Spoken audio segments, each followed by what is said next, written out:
opening thoughts. I mean, the Lakers, James, I'm glad you brought that up. 34 assists, 6 players in double figures. They hit 19 threes.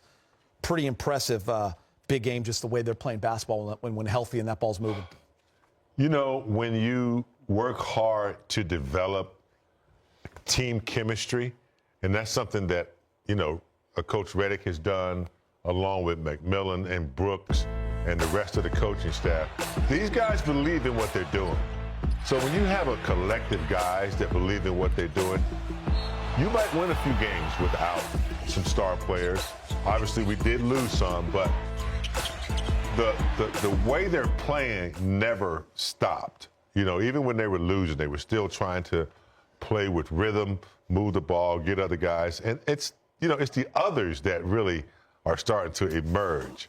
You know, Vanderbilt, you know, Smith, you know, guys like that. Hayes coming back. You saw what the record was without him. So it shows how imperative it is to have those other guys to support the great players that you have. You know, Luka having always an outlet, somewhere to pass. LeBron now doesn't have to, you know, handle the ball as much.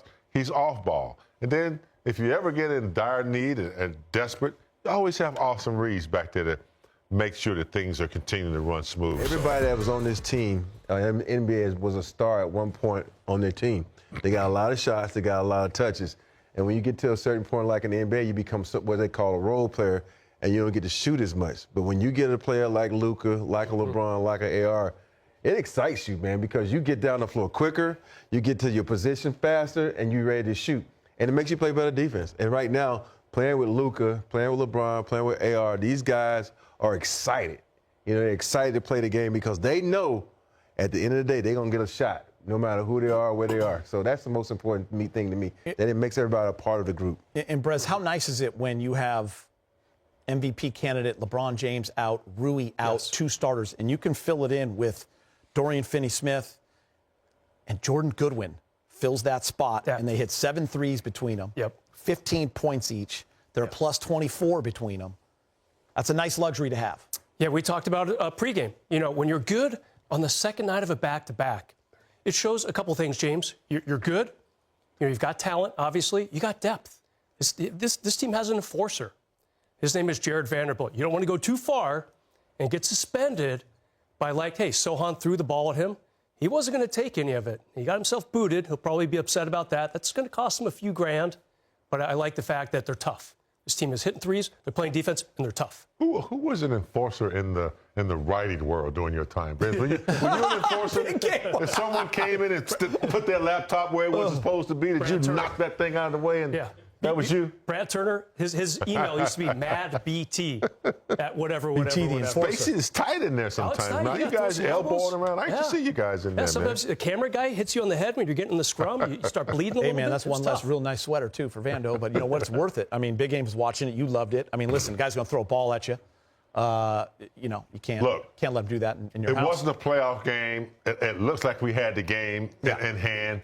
He said a month ago, he says, look, I'm not an initiator, but I'm not going to back down. And we talked about having dogs on our team. You want that going, especially when you get down the stretch in the playoffs, when, you know, teams are trying to take advantage of you physically. You want somebody who's going to step up and say, not today. Just don't get thrown out the game. Yeah, right. That's the only thing. But, man, you really can't do much, Rob. I mean, can we just do the text and then let's move on and keep playing? You know, it's a famous line. I ain't no killer, but don't push me. And for me, I think that's Vandy. He's going to go out, he's going to play hard, no basketball. And at the end of the day, you know, you know, this is a word we throw around a lot. You can't get punked. You know, if someone throws a ball at you, you know, that's like challenging your manhood. Yeah. And so I guarantee the NBA is going to look at it. They're probably not going to find Vandy that much. But you know, it's just one of those things you can't let happen as a player because it'll be a snowball effect where everybody keep trying and all of a sudden you snap, you don't put your hands on someone. Don't throw guys out for this. This was weak. It's so weak. The double tech. They shouldn't even have to go review that. Just double tech. Let's go. Yeah, the review is what was. Back in the day, they'd be like, cut it out, guys. Everybody. I mean, come on. It messes up the game. There should have been one tech for throwing the ball at him and call it a day. You know, common Brez, foul. you look at Luka's line, he's 5 for 21 for 7, so you think, oh, it's a poor shooting night for Luka. He had 21, 14, and 9, and was a plus 19, so he did his job out there, and he found a way to get to the free throw line. That's what the best scorers, you know, all-time scorers do, right? If you don't have it going from the field, you're going to get to the free throw line 13 times. Yeah, you know, Kobe was really good at this. When he was not shooting well, he'd find a way to stay involved in the game. He'd get rebounds. He'd find Powell in the post for easy buckets. You know, the good guys, like you said, do have a way of finding little ways to contribute. Agreed. Look, the guy, he went to the line 13 times. A lot of free 13 times. And the Lakers had 18 total. So he was the bulk of that. So, look, if he's not knocking down shots, he's getting to the line. If he's not doing that, he's distributing the basketball. Luka will find a way to be a contributor of the game. If he has a subpar game, he's still going to be contributing somewhat with his size and his ability. So just having him on the floor is a key. Having the ball in his hands, he's such a great decision maker, make things happen. So we like it. All right, let's hear from J.J. Redick. He speaks with Mike Trudell in the media. JJ, there are a lot of nights in the NBA where your one team is going against a team that's shorthanded, and there's just kind of that mental hurdle tonight. Like Minnesota lost at home, Golden State loses at home. Why do you think you were able to kind of stem away from that and stay locked in on a back-to-back like this? I thought there were stretches that we played good defensively. We lost, our way at the end of the third, start of the fourth when they went on that run, but the way we were able to generate good offense, and I think it was 48 threes and 34 were uncontested. Just our guys' ability to connect, and Luka leading that with 14 assists, and probably could have had 18 or 19. But to have another game with 30-plus assists, I thought our offensive decision-making and consistency, where we had 4 really good offensive quarters was great. And then with Luka kind of doing his thing, you also had Austin attacking sometimes on the weak side, sometimes as primary. What did you make of how kind of deadly he was with what he was? Yeah, I think just the Luka and having Austin as the next passer a lot of times. So when there were 2 on the ball, or they were double, or were in a heavy shift from the nail, having AR there as the guy that can either shoot or create the blender with his thrust on his drives was really good. And then that group that was playing end of first, start of second with Dalton and Vando, just playing out of our horns, our movement stuff out of horns. We got some really good stuff out of that. AR, Dalton, Vando, all of them. To shift ahead to the next 2, how much will you reference what happened on the road against those teams? Not even motivation, but you had different personnel as you prepare for the Wednesday game against Denver. Looking at that game you guys just had there. Yeah, I think against Denver, you're going to reference it a lot, because there were things that we did really well that we think we can emulate again, and then there were some things that we didn't do well.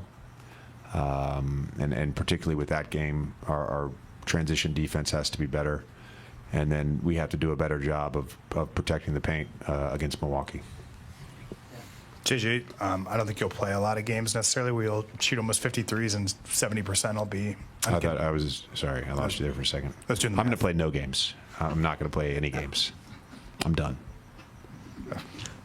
Feels more like a Mike question than one for me. But the thing I'm wondering is are you guys unlocking stuff offensively in terms of that was always going to follow kind of the defensive part of it, but are you seeing that guys are getting more comfortable playing with Luka, finding the right spots, the cuts, the when to flare, and all of that stuff? And is this maybe a harbinger of the things you guys can be offensively?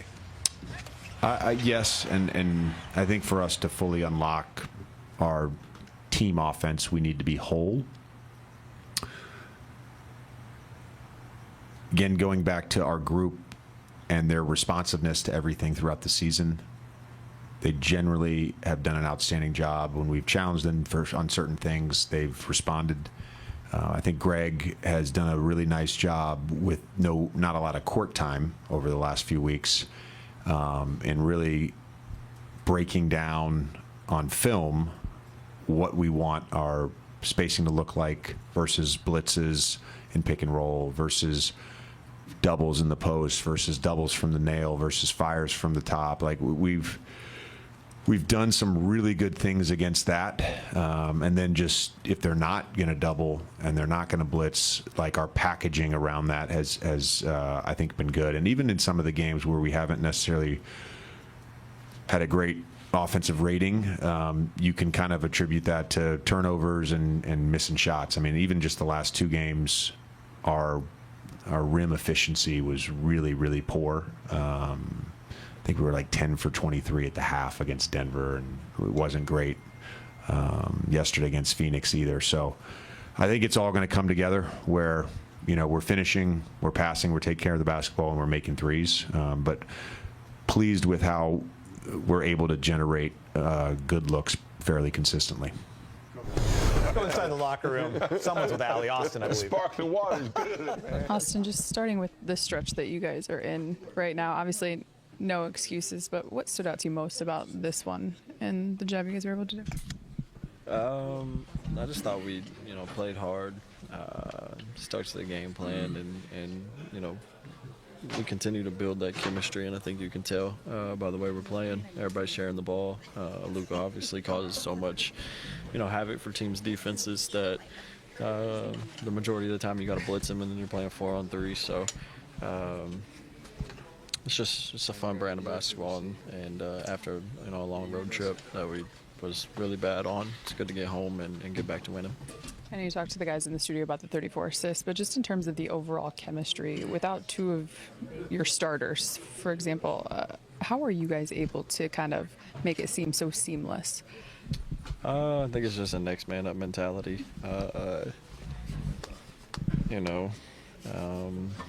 We got a lot of guys in here that know how to play basketball, and I think when you do create some type of an advantage, it just becomes about making the right play, and I feel like we've done that the last couple nights.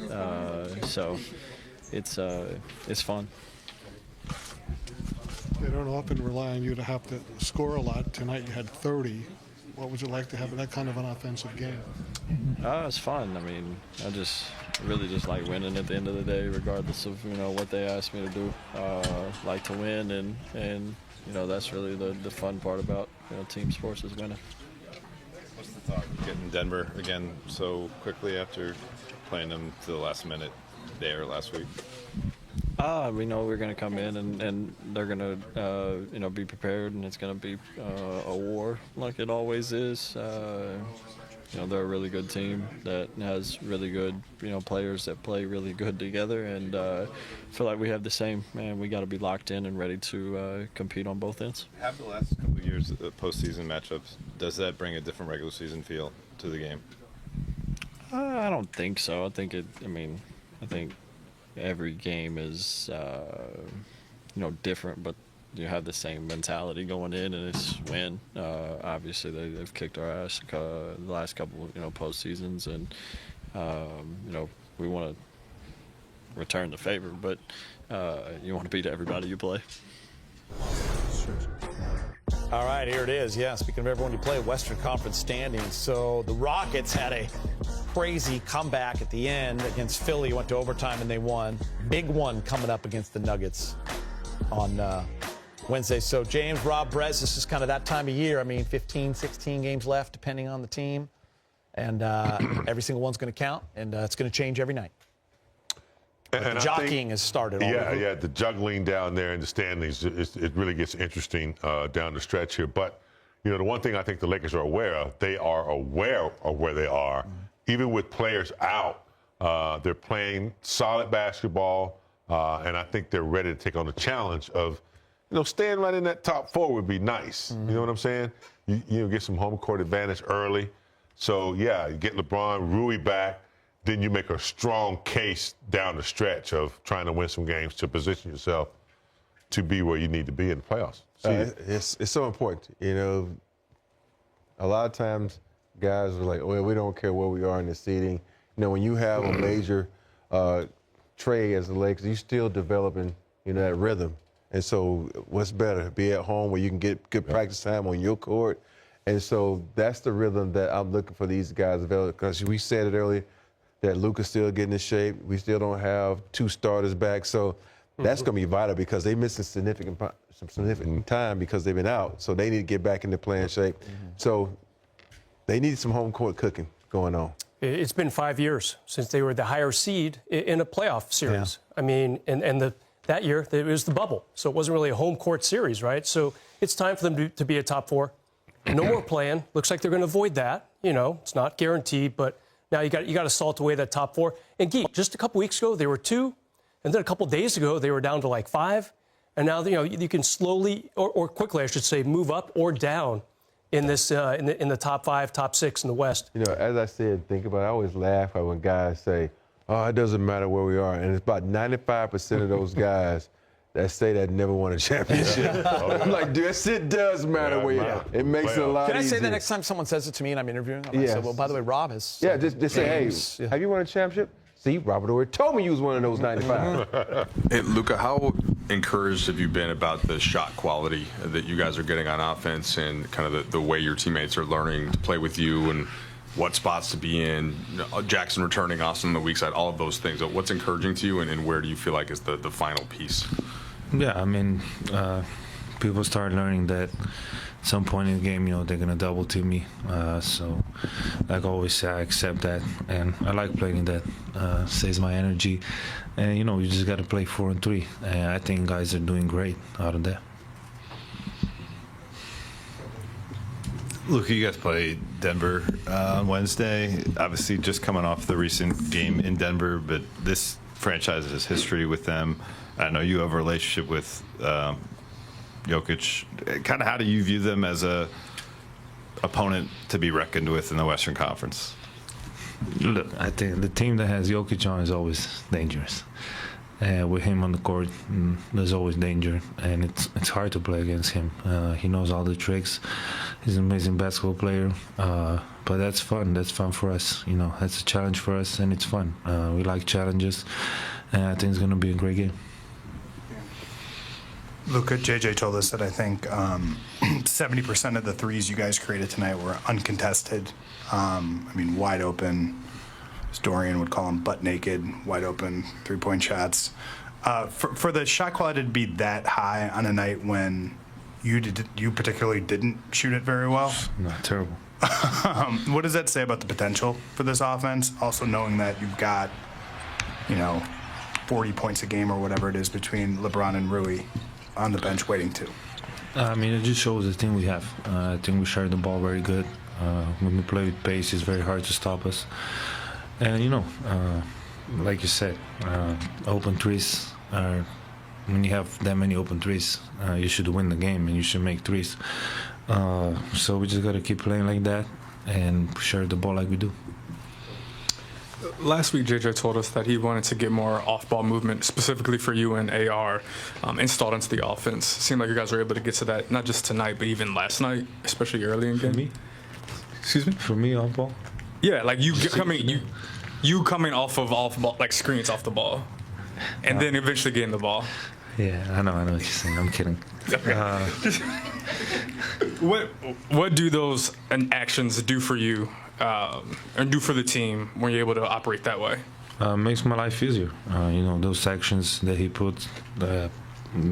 There was one ATO today that we ran it twice, and it was just for an alley-oop. So that explains JJ's mind, the way he sees basketball. It's amazing. But just me and AR coming off the ball, it helps me and him and everybody else, because we do it with pace. It's hard to stop us. Luka, Dalton Knecht had another solid game tonight. He led the team in scoring. What have you seen from him during your time here that's helped impact winning? Who you said? Dalton. Dalton, yeah. I mean, he had a great game. He had a lot of great games. He's learning how to play. I'm learning how to play with him. And, he's a promising rookie for sure. Luka, čau. Prvo vprašanje je mogoče, koliko se trenutno zabavaš, glede na to, da vidimo nasmejanega, tudi kar nekaj heca je bilo v slačilnici prej, koliko se trenutno zabavaš v novi ekipi? Super je. Mislim, da, ko bi rekel, vsi v slačilnici so super. zafrkavanja, rečem zajebancija, ampak počutim se super, vsi so me sprejeli super, tako da je top. Še vprašanje povezano z Denverom. Na zadnje, ko si igral proti Denverju, ste zmagali, to je bila ena pomembna zmaga za ekipo, pa tudi za tvoj prihod. Koliko se veseliš igrati proti Nikoli? Ja, mislim, te tekme so zmer težke. Meni težke tekme so zmer ekstra motivacija, tako da zelo se veselim te tekme. Luka, you obviously had a lot of admiration for LeBron and had watched him play growing up and stuff like that, but I'd only seen Austin a couple times a year when the Lakers would come through Dallas. It seems like the two of you guys are finding chemistry in pretty good ways on the court. What do you like about the way he approaches the game? I mean, this guy just scored 30 in his 4 games in 5 days. That explains everything. But he's an amazing player. For him to go undrafted is unbelievable. And, you know, it's not easy to go undrafted and then play at this level. And it's amazing just to be by his side. Thank you.